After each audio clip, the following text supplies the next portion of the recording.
یہ تو ہمیں حکم ہے، اپنے آپ کو پاک کرو، اپنی صفائی جتنی کر سکتے ہو کرو، اس کے اوپر کمر کسے رکھو. لیکن یہاں مراد کیا ہے؟ فَلَا تُزَكُّوا أَنفُسَكُمْ، کہ تم اپنے آپ کو پاکیزہ نہ کہو، اپنی بڑی کوئی اپنی بالیدگی اور اپنی پاکیزگی اور اپنی بزرگی کا ڈھڈورا نہ پیٹو. هُوَ أَعْلَمُ بِمَنِ اتَّقَىٰ، اللہ خوب جانتا ہے اس کو کہ جو واقعتاً متقی ہے. یعنی ایک ہے کسی کا واقعتاً متقی ہونا، ایک ہے تقوی کا لبادہ اوڑھنا، ایک ہے واقعتاً کسی کی شخصیت میں خدا ترسی کا رچ بس جانا، ایک ہے کسی کا اپنی دینداری اور زہد کا اشتہار دینا، اس کا ڈنڈورا پیٹنا. تو جس چیز کی مذمت کی جا رہی ہے وہ نہیں ہے دوسری چیز، بلکہ یہ کہ اپنی اتنی نہ بڑھا پاکیے دامہ کی حکایت. میں نے جیسا کہ عرض کیا کہ بہت قریب آتا ہے یہ مصرع اس آیت کے اس مفہوم کے. اتنی نہ بڑھا پاکیے دامہ کی حکایت، دامن کو ذرا دیکھ، ذرا بند قبا دیکھ. انسان کو چاہیے کہ وہ ہر وقت اپنے جو تقصیرات ہیں ان پر نگاہ رکھے، اپنی کوتاہیوں پر نگاہ کو جمائے رکھے. جو کچھ اللہ نے توفیق دی ہے اس پر اللہ کا شکر ادا کرتا رہے انسان، لیکن یہ کہ ہر وقت اپنی توجہ کو مرتکز رکھے اپنی کوتاہی پر جو فی الحال ہے، تاکہ غرور پیدا نہ ہو، تکبر پیدا نہ ہو، عجب پیدا نہ ہو. یہ ہے اصل میں اس آیہ مبارکہ کا جو اصل یعنی ہمارے لیے رہنمائی والا پہلو ہے. جو ریاکاری کرتے ہیں. یہ فقرہ ایک مستقل فقرہ بھی ہو سکتا ہے اور پہلے فقرے سے متعلق بھی. اگر اسے ایک مستقل فقرہ قرار دیا جائے تو اس کا مطلب یہ ہوگا کہ کوئی نیک کام بھی وہ خالص نیت کے ساتھ خدا کے لیے نہیں کرتے، بلکہ جو کچھ کرتے ہیں دوسروں کو دکھانے کے لیے کرتے ہیں تاکہ ان کی تعریف ہو، لوگ ان کو نیکوکار سمجھے، ان کے کار خیر کا ڈھنڈورا دنیا میں پیٹے اور اس کا فائدہ کسی نہ کسی صورت میں انہیں دنیا ہی میں حاصل ہو جائے. اور اگر اس کا تعلق پہلے فقرے کے ساتھ مانا جائے تو مطلب یہ ہوگا کہ وہ دکھاوے کی نمازیں پڑھتے ہیں. مفسرین نے بالعموم دوسرے ہی معنی کو ترجیح دی ہے، کیونکہ پہلی نظر میں یہی محسوس ہوتا ہے کہ اس کا تعلق پہلے فقرے سے ہے. ابن عباس فرماتے ہیں اس سے مراد منافقین ہے جو دکھاوے کی نماز پڑھتے تھے. اگر دوسرے لوگ موجود ہوتے تو پڑھ دیتے اور کوئی دیکھنے والا نہ ہوتا تو نہ پڑھتے. دوسری روایت میں ان کے الفاظ یہ ہیں تنہا ہوتے تو نہ پڑھتے اور علانیہ پڑھ لیتے تھے. قرآن مجید میں بھی منافقین کی یہ حالت بیان کی گئی ہے. فرمایا وَإِذَا قَامُوا إِلَى الصَّلَاةِ قَامُوا كُسَالَىٰ يُرَاءُونَ النَّاسَ وَلَا يَذْكُرُونَ اللَّهَ إِلَّا قَلِيلًا، یعنی اور جب وہ نماز کے لیے اٹھتے ہیں تو کسمساتے ہوئے اٹھتے ہیں، لوگوں کو دکھاتے ہیں اور اللہ کو کم ہی یاد کرتے ہیں.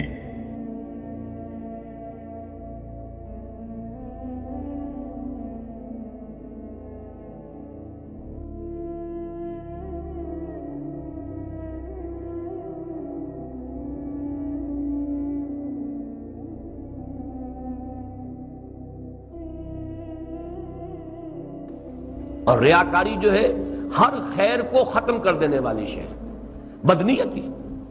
جیسے کہ زیرو سے بڑی رقم ضرب کھائے گی زیرو ہو جائے گا. ریاکاری وہ زیرو ہے کہ بڑا سا بڑا نیکی کا عمل زیرو ہو جاتا ہے، اس کی کوئی حیثیت نہیں رہتی میزان کے اندر. اسی لیے تو سورۃ العادیات میں جو آیا تھا حصل ما فی الصدور، اعمال تو دکھا دیے جائیں گے، وہ تو سورہ زلزال میں آ گیا فَمَنْ يَعْمَلْ مِثْقَالَ ذَرَّةٍ خَيْرًا يَرَهُ وَمَنْ يَعْمَلْ مِثْقَالَ ذَرَّةٍ شَرًّا يَرَهُ. اگلی بات جو ہے وہ کیا ہے؟ حُصِّلَ مَا فِي الصُّدُورِ، سینوں میں سے اب نکالا جائے گا نیتیں کیا تھی، ارادے کیا تھے. اللہ کے لیے نماز پڑھی تھی جیسے کہ اگلی صورت میں آ رہا ہے فَصَلِّ لِرَبِّكَ، اپنے رب کے لیے، صرف اسی کی خوشنودی کے لیے نماز پڑھیں. یہاں جو ہے الَّذِينَ هُمْ يُرَاءُونَ، تو یہ ریاکاری ہر عمل میں ہو سکتی ہے. جیسے ایک حدیث جو ہے بڑی لرزا دینے والی ہے، من صلی یرائی فقد اشرکا ومن صام یرائی فقد اشرکا ومن تصدق یرائی فقد اشرکا. جس نے دکھاوے کے لیے نماز پڑھی وہ شرک کر چکا، شرک کیا اس نے. جس نے صدقہ خیرات کیا دکھاوے کے لیے، ریاکاری کے لیے، وہ شرک کر چکا. جس نے روزہ رکھا ریاکاری کے طور پر وہ شرک کر چکا. اور ایک حدیث میں آتا ہے حضور نے فرمایا کہ شرک خفی جو ہے یہ ریاکاری، اس کو پہچاننا اتنا مشکل ہے، آپ دوسرے کی تو پہچان سکتے ہی نہیں، اپنے اندر بھی جھانک کر اس کو پہچاننا اتنا مشکل ہے جتنا تمثیل آپ نے دی ہے آخری جو ہو سکتی ہے. سیاہ اندھیری رات میں کسی سیاہ پتھر پر چھوٹی سی سیاہ چیونٹی چل رہی ہو تو جتنا اس کو دیکھنا محال ہے، اتنا ہی ریاکاری کی پہچان مشکل ہے کہ منافقین کے بارے میں بھی قرآن مجید میں یہ بات بار بار کہی گئی کہ یہ نماز کے لیے کھڑے ہوتے ہیں تو بڑے کسل کے ساتھ اور کوئی دلی آمادگی نہیں، طبیعت میں کوئی انشراح نہیں ہوتا ان کے، مجبوری کو مارے باندھے کو اب کیا کریں، مسلمانوں میں شامل رہنا ہے تو نماز پڑھنی پڑے گی، اور یہ ریاکاری کرتے ہیں، نماز پڑھتے ہیں دکھاوے کے لیے، یہ منافقین کی بات ہے۔ چنانچہ سورہ نساء میں فرمایا وَإِذَا قَامُوا إِلَى الصَّلَاةِ قَامُوا كُسَالَىٰ يُرَاءُونَ النَّاسَ وَلَا يَذْكُرُونَ اللَّهَ إِلَّا قَلِيلًا، یہ نماز کے لیے کھڑے ہوتے ہیں تو بڑے کسل مندی کے ساتھ اور صرف لوگوں کو دکھاوے کے لیے، اور اس میں کوئی ذکر اللہ کا انہیں حاصل نہیں ہوتا، قلیل، کہیں توجہ ہو ہی نہیں سکتی جب اس طور کی نماز پڑھی جا رہی ہے۔ اور سورہ نساء میں جو ہے، سورہ توبہ میں آیت نمبر 54 میں اس کو مزید واضح کیا گیا، سورہ نساء کی آیت نمبر 143 تھی، 42 تھی، سورہ توبہ کی آیت نمبر 54 وَلَا يَأْتُونَ الصَّلَاةَ إِلَّا وَهُمْ كُسَالَىٰ وَلَا يُنْفِقُونَ إِلَّا وَهُمْ كَارِهُونَ، یہ نماز کے لیے نہیں کھڑے ہوتے مگر بڑے کسل کے ساتھ، اور خرچ نہیں کرتے مگر مجبوراً، اب کیا کریں، تاوان ہے، چٹی ہے، دینی ہے، جب مسلمان کہلوانا ہے تو زکوٰۃ دینی پڑے گی۔ یہ ہے منافقین کی شان، یہ ان کی کیفیت ہے۔ اسی سے تعلق جوڑ لیجئے، ویل کا لفظ میں نے عرض کیا، جہنم کی ایک ایسی وادی کا نام بھی ویل ہے جس سے خود جہنم پناہ مانگتی ہے۔ چنانچہ سورہ نساء میں یہی بات منافقین کے بارے میں فرمائی گئی کہ ان المنافقین فی الدرک الاسفل من النار، آگ کے سب سے نچلے طبقے میں یہ منافق ہوں۔ تو گویا کہ وہ مطابقت ویل کی اس حدیث کے ساتھ، اس حدیث کی اس آیہ قرآنی کے ساتھ قائم ہو۔ یہ منافق اللہ کے ساتھ دھوکے بازی کر رہے ہیں، حالانکہ در حقیقت اللہ ہی نے انہیں دھوکے میں ڈال رکھا ہے۔ جب یہ نماز کے لیے اٹھتے ہیں تو کسمساتے ہوئے محض لوگوں کو دکھانے کی خاطر اٹھتے ہیں اور خدا کو کم ہی یاد کرتے ہیں۔ نبی صلی اللہ علیہ وسلم کے زمانے میں کوئی شخص مسلمانوں کی جماعت میں شمار ہی نہ ہو سکتا تھا جب تک کہ وہ نماز کا پابند نہ ہو۔ جس طرح تمام دنیاوی جماعتیں اور مجلسیں اپنے اجتماعات میں کسی ممبر کے بلا عذر شریک نہ ہونے کو اس کی عدم دلچسپی پر محمول کرتی ہیں اور مسلسل چند اجتماعات سے غیر حاضر رہنے پر اسے ممبری سے خارج کر دیتی ہیں، اسی طرح اسلامی جماعت کے کسی رکن کا نماز باجماعت سے غیر حاضر رہنا اس زمانے میں اس بات کی سری دلیل سمجھا جاتا تھا کہ وہ شخص اسلام سے کوئی دلچسپی نہیں رکھتا، اور اگر وہ مسلسل چند مرتبہ جماعت سے غیر حاضر رہتا تو یہ سمجھ لیا جاتا تھا کہ وہ مسلمان نہیں ہے۔ اس بنا پر سخت سے سخت منافقوں کو بھی اس زمانے میں 5 وقت مسجد کی حاضری ضرور دینی پڑتی تھی، کیونکہ اس کے بغیر وہ مسلمانوں کی جماعت میں شمار کیے ہی نہ جا سکتے تھے۔ البتہ جو چیز ان کو سچے اہل ایمان سے ممیز کرتی تھی وہ یہ تھی کہ سچے مومن ذوق و شوق سے آتے تھے، وقت سے پہلے مسجدوں میں پہنچ جاتے تھے، نماز سے فارغ ہو کر بھی مسجدوں میں ٹھہرے رہتے تھے، اور ان کی ایک ایک حرکت سے ظاہر ہوتا تھا کہ نماز سے ان کو حقیقی دلچسپی ہے۔ بخلاف اس کے اذان کی آواز سنتے ہی منافق کی جان پر بن جاتی تھی، دل پر جبر کر کے اٹھتا تھا، اس کے آنے کا انداز صاف غمازی کرتا تھا کہ آ نہیں رہا بلکہ اپنے آپ کو کھینچ کر لا رہا ہے۔ جماعت ختم ہوتے ہی اس طرح بھاگتا تھا گویا کسی قیدی کو رہائی ملی ہے، اور اس کی تمام حرکات و سکنات سے ظاہر ہوتا تھا کہ یہ شخص خدا کے ذکر سے کوئی رغبت نہیں رکھتا۔ اَيَوَدُّ أَحَدُكُمْ أَن تَكُونَ لَهُ جَنَّةٌ مِّن نَخِيلٍ وَأَعْنَابٍ تَجْرِي مِن تَحْتِهَا الْأَنْهَارُ، کیا تم میں سے کوئی شخص پسند کرے گا کہ اس کا ایک باغ ہو اور کھجور کا درخت ہو اس میں، اور انگور کی بیلیں بھی ہوں، اور اس کے دامن میں ندیاں بہتی ہوں، نیچرل اریگیشن بھی ہے، کھجور کے درخت بھی ہیں اور بیلوں کی ٹٹیاں لگی ہوئی ہیں انگوروں کی، اور انگوروں کی بیلیں ہیں۔ لہو فیہا من کل الثمرات، اس کے لیے اس باغ میں ہر طرح کا میوہ ہے۔ فاصابہ الکبر، اب اس پر بڑھاپا بھی طاری ہو گیا ہے۔ وَلَهُ ذُرِّيَّةٌ ضُعَفَاء، اور اس کی اولاد ہے ابھی چھوٹی عمر کی، کم سن ہے، کمزور ہے۔ فاصابہ اعصار، کہ اچانک اس باغ کے اوپر ایک ایسا بگولا، ایک ایسی آندھی آئی جس میں آگ ہے، فیہ نارن، کوئی ایسا آگ بھری آندھی آئی، فاصابہ اعصار فیہ نار فاحترقت، پورا کا پورا باغ جل کر جھلس کر رہ گیا۔ کذالک یبین اللہ لکم الآیات لعلکم تتفکرون، اس طرح اللہ تعالیٰ تمہارے لیے اپنی آیات کو واضح کرتا ہے تاکہ تم تفکر کرو۔ یعنی ایک انسان نے ساری عمر سمجھا ہے کہ بڑی میرے نیکی کمائی ہے، میں نے یہ کیا ہے، میں نے فاؤنڈیشن بنایا، میں نے مدرسہ قائم کر دیا، میں نے یتیم خانہ بنا دیا، لیکن یہ کہ اچانک کسی وقت مانو آنکھ کھلے گی، جب آنکھ کھلی گل کی تو موسم تھا خزاں کا، معلوم ہوگا یہ تو کچھ بھی نہیں تھا، یہ تو گویا کہ ایک بگولا آیا سب کچھ جلا گیا، اس لیے کہ اس میں اخلاص تھا ہی نہیں، اس میں نیت جو ہے اس میں کھوٹ تھا، اس میں ریاکاری تھی، اس میں لوگوں کو دکھانا مقصود تھا۔ پھر حال وہی ہوگا جس طرح کہ وہ بوڑھا اب کفے افسوس مل رہا، کیا کرے، بوڑھا ہو چکا ہے، دوبارہ تو باغ لگا نہیں سکتا، لہذا جب وہ موت آ جائے گی تو گویا کہ اب اس کے لیے موقع نہیں ہے کہ دوبارہ کوئی کام اور کر سکے۔ اور وہ لوگ بھی اللہ کو ناپسند ہیں جو اپنے مال محض لوگوں کو دکھانے کے لیے خرچ کرتے ہیں اور در حقیقت نہ اللہ پر ایمان رکھتے ہیں نہ روز آخر پر۔ سچ یہ ہے کہ شیطان جس کا رفیق ہوا اسے بہت ہی بری رفاقت میسر آئی۔ اے ایمان لانے والوں، اپنے صدقات کو احسان جتا کر اور دکھ دے کر اس شخص کی طرح خاک میں نہ ملا دو جو اپنا مال محض لوگوں کے دکھانے کو خرچ کرتا ہے اور نہ اللہ پر ایمان رکھتا ہے نہ آخرت پر۔ اس کے خرچ کی مثال ایسی ہے جیسے ایک چٹان تھی جس پر مٹی کی تہ جمی ہوئی تھی،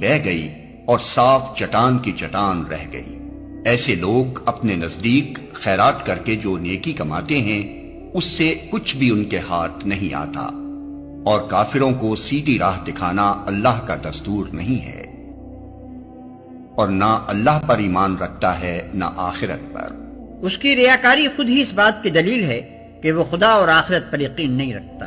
اس کا محض لوگوں کو دکھانے کے لیے عمل کرنا صریحاً یہ معنی رکھتا ہے کہ خلق ہی اس کی خدا ہے جس سے وہ اجر چاہتا ہے، اللہ سے نہ اس کو اجر کی توقع ہے اور نہ اسے یقین ہے کہ ایک روز اعمال کا حساب ہوگا اور اجر عطا کیے جائیں گے۔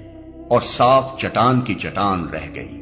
اس تمثیل میں بارش سے مراد خیرات ہے، چٹان سے مراد اس نیت اور اس جذبے کی خرابی ہے جس کے ساتھ خیرات کی گئی ہے، مٹی کی ہلکی تہ سے مراد نیکی کی وہ ظاہری شکل ہے جس کے نیچے نیت کی خرابی چھپی ہوئی ہے۔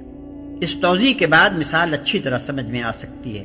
بارش کا فطری اقتضا تو یہی ہے کہ اس سے رویدگی ہو اور کھیتی نشو و نما پائے، لیکن جب رویدگی قبول کرنے والی زمین محض برائے نام اوپر ہی اوپر ہو اور اس اوپری تہ کے نیچے نری پتھر کی ایک چٹان رکھی ہوئی ہو تو بارش مفید ہونے کے بجائے الٹی مضر ہوگی۔ اسی طرح خیرات بھی اگرچہ بھلائیوں کو نشو و نما دینے کی قوت رکھتی ہے، مگر اس کے نافع ہونے کے لیے حقیقی نیک نیتی شرط ہے۔ نیت نیک نہ ہو تو ابر کرم کا فیضان بجز اس کے کہ محض ضیاء مال ہے اور کچھ نہیں۔ اور کافروں کو سیدھی راہ دکھانا اللہ کا دستور نہیں ہے۔ یہاں کافر کا لفظ ناشکرے اور منکر نعمت کے معنی میں استعمال ہوا ہے۔ جو شخص اللہ کی دی ہوئی نعمت کو اس کی راہ میں اس کی رضا کے لیے خرچ کرنے کے بجائے خلق کی خوشنودی کے لیے صرف کرتا ہے، یا اگر خدا کی راہ میں کچھ مال دیتا بھی ہے تو اس کے ساتھ اذیت بھی دیتا ہے، وہ دراصل ناشکرا اور اپنے خدا کا احسان فراموش ہے، اور جبکہ وہ خود ہی خدا کی رضا کا طالب نہیں ہے تو اللہ اس سے بے نیاز ہے کہ اسے خامخواہ اپنی رضا کا راستہ دکھائے۔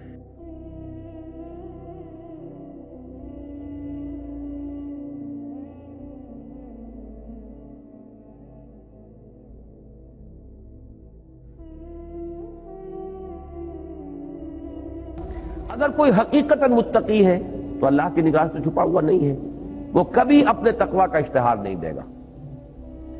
یہاں بھی پھر میں عرض کر دوں کہ اس کا یہ مطلب نہ لے لیا جائے کہ جو نیکی کے کام علن اعلان کرنے کے ہیں دین میں ان کو بھی انسان نہ کرے۔ دیکھیں نا، چونکہ آپ کے علم میں ہوگا کہ ہمارے ہاں صوفیہ کا ایک فرقہ ملامتیہ مشہور ہے۔ وہ ملامتیہ فرقہ کون سا ہوتا تھا کہ جو جان بوجھ کر گناہ کے کام کرتے تھے، گندگی میں ملوث ہوتے تھے تاکہ لوگ ہمیں متقی نہ سمجھیں۔ لوگ متقی سمجھیں گے تو ہمارے اندر غرور پیدا ہو جائے گا، ہم جو ہے ہمارے اندر نفس ہمارا موٹا ہوگا، تو برعکس کام کرو، برائی کے کام کرو تاکہ لوگ تمہیں ملامت کریں، تو یہ بہتر ہے اس سے کہ تم نیکی کے کام کرو اور لوگ تمہاری تعریف کریں۔ اس میں زیادہ خطرہ ہے، اس میں خطرہ کوئی نہیں ہے۔ نیکی اپنے اندر چھپا کر رکھو، رب جانتا ہی ہے، لیکن ظاہر کرو بدی کو، یہ دوسری انتہا ہے، یہ کوئی صحیح طرز عمل نہیں ہے۔ اسی کے آپ مظہر دیکھتے صاحب آپ داڑھی کیوں نہیں رکھتے؟ کیا داڑھی رکھیں، ہمارا تو کردار ایسا ہے، داڑھی، ہم داڑھی کو بدنام کریں، غلط بات ہے۔ پھر آپ نماز بھی مت پڑھیے کہ نماز کو بدنام کریں گے آپ۔ پھر آپ حج بھی نہ کیجئے کہ حج کو بدنام کریں گے آپ. اور واقعتاً بہت سے لوگ اسی نہج کے اوپر سوچتے ہیں کہ اب جب تک ہماری یہ صورت نہیں ہے، کردار ابھی اس معیار کا نہیں ہے، اس وقت اگر ہم یہ کریں گے تو خامخواہ جو ہے وہ لوگوں میں چرچا ہوگا، گویا کہ ہم اپنی نیکی کا اشتہار دے رہے ہیں. اور یہ کہ چونکہ ہمارا کردار اور ہماری شخصیت تو اس کے ہم وزن نہیں ہے، تو ہم خامخواہ بجائے یعنی لینے کے دینے پڑ جائیں گے کہ اس داڑھی کو بھی بدنام کر دیں گے. یہ بالکل غلط طرز عمل ہے، یہ شیطان کی وسوسہ اندازی ہے. جو کام اعلانیہ کرنا دین میں بتایا گیا وہ اعلانیہ ہی کرنا ہوگا.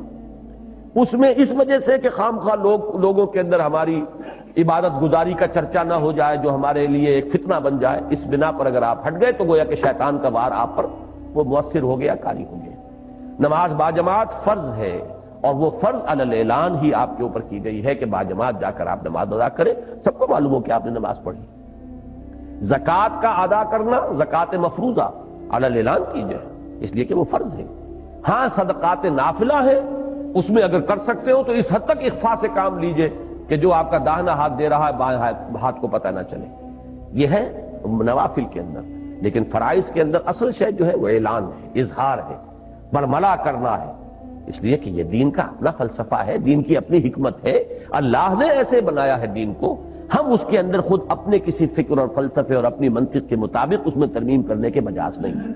جو کام علانیہ کرنے کا حکم دیا گیا علانیہ کرو، لیکن اپنے کوئی نیکی اور اپنے اندر دیکھتے رہو کہ کہیں کوئی غرور نفس پیدا نہ ہو جائے، کہیں کوئی عجب پیدا نہ ہو جائے. اس لیے کہ مہلکات میں ہی اشدہن ہے اعجاب المرء بنفسہ. اگر آپ کے اندر ذرا بھی یہ خیال ہو جائے کہ میں تو بڑا نیک ہوں اور بڑا متقی ہوں تو کیا دھرا ختم ہو جائے گا، بالکل ضائع ہو جائے گا. شیخ سعدی نے وہ حکایت کے انداز میں بڑا پیارا ایک واقعہ کے طور پہ نقل کیا ہے بات سمجھانے کے لیے کہ ایک شخص تھا اور اس کے ساتھ اس کا بچہ بھی تھا نوجوان. تو وہ رات کو دونوں باپ بیٹا جو ہے نوافل ادا کر رہے تھے. کچھ لوگ سو رہے تھے تو بیٹے نے ایسے ہی کہا کہ ابا جان مجھے بڑا احساس ہو رہا ہے کہ یہ لوگ کتنے محروم ہیں، یہ سو پاؤں پھیلائے سو رہے ہیں، اللہ نے ہم پر کتنا کرم فرمایا. تو باپ نے کہا بیٹا اگر تم بھی سوئے ہوتے تو یہ بہتر تھا اس سے کہ تم اس وقت یہ جو توفیق تمہیں ملی ہے اس کی بنا پر تم نے اپنے آپ کو ان سے بہتر سمجھا جو سو رہے ہیں. یہ منفی نتیجہ ہے جو نکلا ہے تمہارے اندر، تو اس سے تو بہتر یہ تھا کہ تم بھی سوئے رہتے. یہ چیز کہ نیکی کا اس طرح کا کوئی احساس پیدا ہو جائے، کوئی عجب، کوئی دوسروں سے اپنی برتری کا احساس، تو پھر یہ ہے کہ وہ نیکی برباد گناہ لازم. اس عبادت کا اور اس تقوی کا اور اس زہد کا اور اس تزکیے کا فائدہ کچھ نہیں ہوگا، نقصان ہو جائے گا. فلا تزکوا انفسکم هو اعلم بمن اتقى. وہ خوب جانتا ہے جو واقعتاً متقی ہے، اس کی نگاہوں سے مخفی نہیں ہے. وہ اللہ جانتا ہے، وہ تمہارے دلوں کو دیکھتا ہے، تمہارے دلوں کی حالت اس کے سامنے ہے. ہر وقت انسان جو ہے اس پہلو سے چوکس رہے.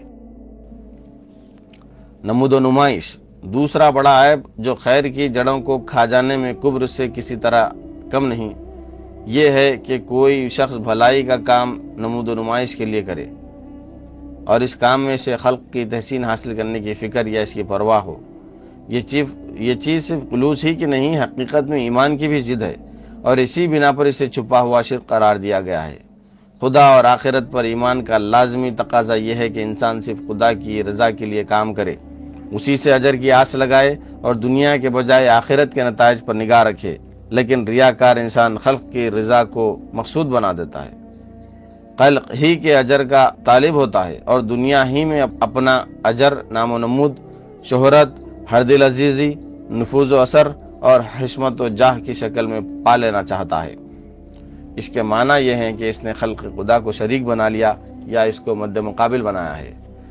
ظاہر ہے کہ اس صورت میں آدمی خدا کے دین کی خواہ کتنی ہی اور کیسی ہی خدمت کرے، بہرحال وہ نہ خدا کے لیے ہوگی، نہ اس کے دین کی خاطر ہوگی، اور نہ اس کا شمار خدا کے ہاں نیکوں میں ہوگا. صرف یہی نہیں کہ یہ ناپاک جذبہ نتیجے کے اعتبار سے عمل کو ضائع کر دیتا ہے، بلکہ در حقیقت اس کے ساتھ کوئی صحیح عمل کرنا ممکن ہی نہیں ہے.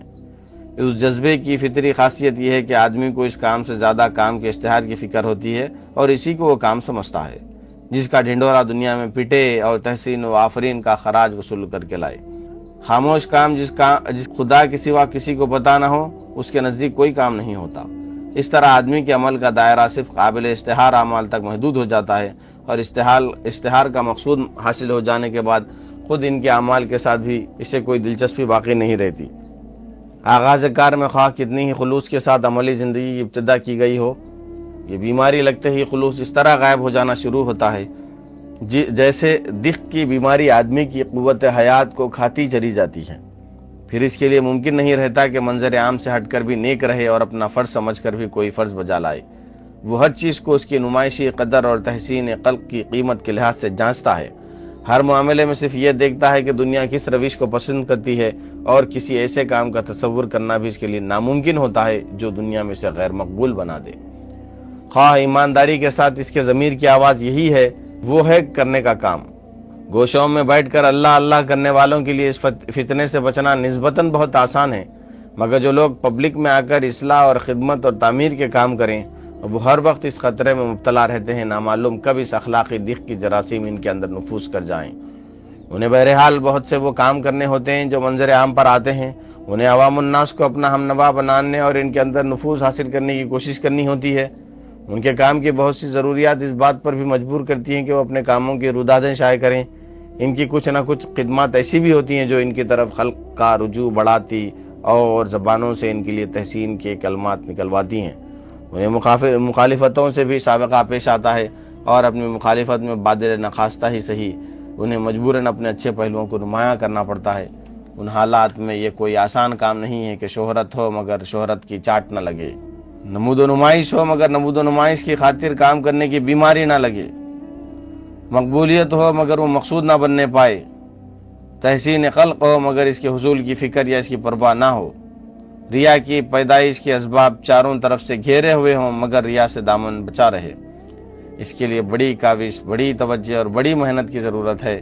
ایک ذرا سا تساہل بھی اس معاملے میں ریاکاری کے جراثیم کو گھس آنے کا راستہ دے سکتا ہے۔ اس سے بچنے کے لیے انفرادی کوشش بھی ہونی چاہیے اور اجتماعی کوشش بھی۔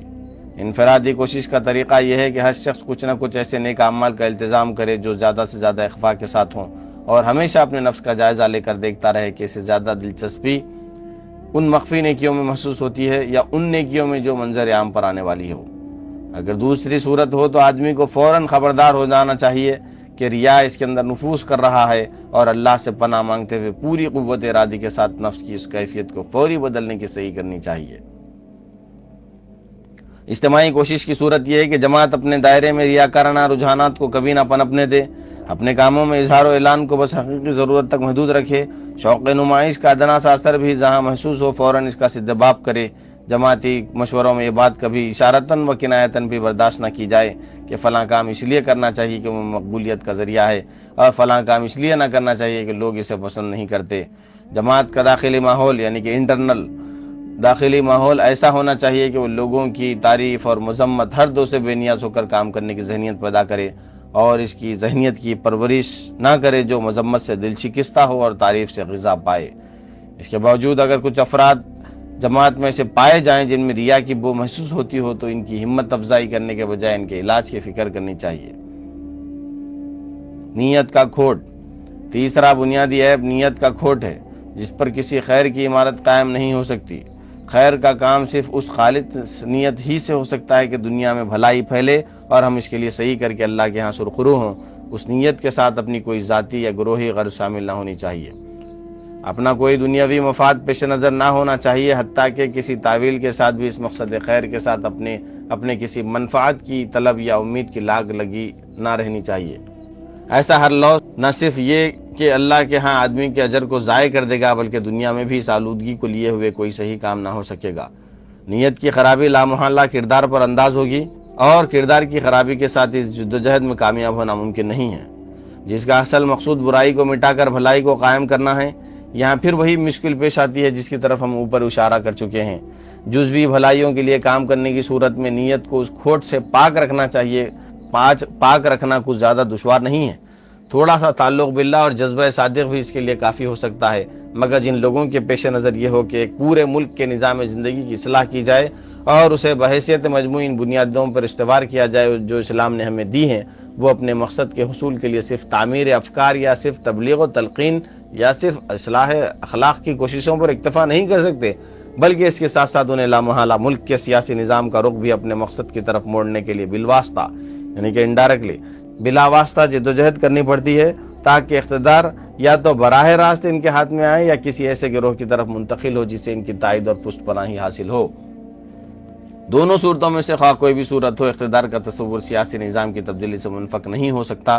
اب تو قعر دریا میں رہ کر دامن تر نہ ہونے دینے کا معاملہ ہے کہ ایک جماعت یہ کام کرے اور پورے انہماک کے ساتھ کرے، اور پھر اس کے افراد کی انفرادی نیتوں اور پوری جماعت کی مجموعی نیت کو اپنے لیے اقتدار کی طلب کا لوث نہ لگنے پائے۔ یہ چیز بڑا مجاہدہ نفس اور بڑا تزکیہ قلب و روح چاہتی ہے۔ اس معاملے میں صحیح نقطہ نظر پیدا کرنے کے لیے دو بظاہر متماثل چیزوں کا جوہری فرق اچھی طرح ذہن نشین ہونا چاہیے۔ یہ بات تو ظاہر ہے کہ مجموعی نظام زندگی کی تبدیلی چاہنے والا دوسری تبدیلیوں کے ساتھ سیاسی نظام کی تبدیلی آپ سے آپ اس امر کی مقتضی ہے کہ اقتدار ان لوگوں کی طرف یا ان کے پسند کے لوگوں کی طرف منتقل ہو جو اس تبدیلی کے خواہش مند ہوں۔ مگر فرق اور بہت بڑا فرق ہے اپنے لیے اقتدار چاہنے اور اپنے اصول اور نصب العین کے لیے اقتدار چاہنے میں۔ اصول کا اقتدار چاہے عملاً اصول کے علمبرداروں ہی کا اقتدار ہو، پھر بھی اصول کا اقتدار چاہنا اور اس کے علمبرداروں کا اپنے لیے اقتدار چاہنا حقیقتاً دو الگ الگ چیزیں ہیں جن میں روح اور جوہر کا بہت بڑا فرق ہے۔ نیت کا کھوٹ دوسری چیز میں ہے نہ کہ پہلی چیز میں، اور مجاہدہ نفس جس چیز پر مرکوز ہونا چاہیے وہ یہ ہے کہ پہلی چیز کے لیے سر دھڑ کی بازی لگا دینے پر بھی دوسری چیز کا ذہن میں شائبہ تک نہ آنے پائے۔ نبی کریم صلی اللہ علیہ وسلم اور صحابہ کرام رضوان اللہ علیہم اجمعین کا نمونہ ہمارے سامنے ہے۔ انہوں نے مجموعی نظام زندگی کو بدل کر اسلام کے اصولوں پر قائم کرنے کی جدوجہد کی۔ یہ چیز سیاسی غلبہ و اقتدار کے بھی متقاضی تھی، کیونکہ دین کو پوری طرح غالب کر دینا اس کے بغیر ممکن نہ تھا، اور عملاً اس جدوجہد کے نتیجے میں اقتدار ان کے ہاتھ میں آیا بھی، لیکن اس کے باوجود کوئی ایماندار آدمی یہ شبہ تک نہیں کر سکتا کہ ان کی جدوجہد کا مقصود اپنا اقتدار تھا۔ دوسری طرف اپنے اقتدار کے طالبوں سے تاریخ بھری پڑی ہے، اور تاریخ میں ان کو ڈھونڈنے کی کیا ضرورت ہے؟ ہماری آنکھوں کے سامنے وہ دنیا میں موجود ہے۔ عملاً اقتدار پانے کو اگر ایک واقعے کی حیثیت سے لیا جائے تو دونوں گروہوں میں کوئی فرق نہیں، لیکن نیت کے لحاظ سے دونوں میں عظیم الشان فرق ہے۔ اس فرق پر دونوں کا کردار جدوجہد کے دور کا کردار بھی اور کامیابی کے دور کا کردار بھی ناقابل انکار شہادت دے رہا ہے۔ جو لوگ صدق دل سے اصول اسلام کے مطابق زندگی کا ہماگیر اقتدار چاہتے ہوں، انہیں فرداً ابھی اس فرق کو ٹھیک سمجھ کر اپنی نیت درست کر رکھنی چاہیے، اور ان کی جماعت کو مجموعی طور پر اس امر کی کوشش کرنی چاہیے کہ اپنا اقتدار چاہنے کی نیت کسی شکل میں بھی اس کے دائرے میں جگہ نہ پا سکے۔